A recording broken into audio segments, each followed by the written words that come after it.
Liels ir tas kungs un augsti teicams mūsu Dieva pilsēta, viņa svētajā kalnā.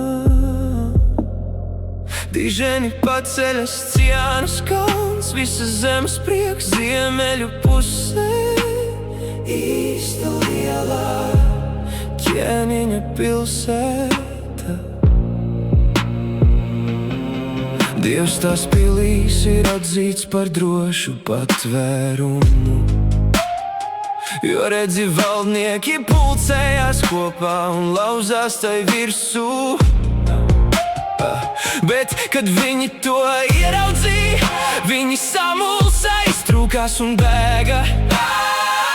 Trīsas viņiem tur pārskrēja drebuļi kā sievai, kurai jādzemdē ar austruma vētru. Tu satrieci kuģus, kas nāca no Taršašas, kā to bijām dzirdējuši, tā to redzējām.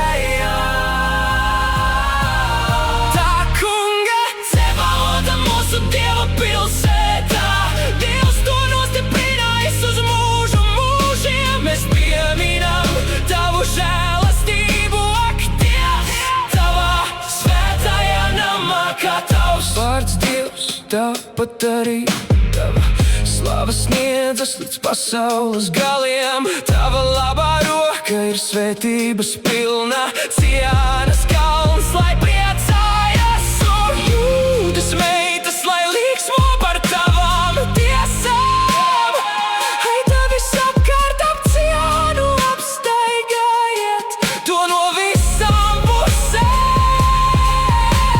Skaitiet tās torņus, ieskatieties viņas mūros, izstaigājiet viņas pilis, lai par visu to jūs varētu stāstīt nākamai audzei, ka tāds ir Dievs.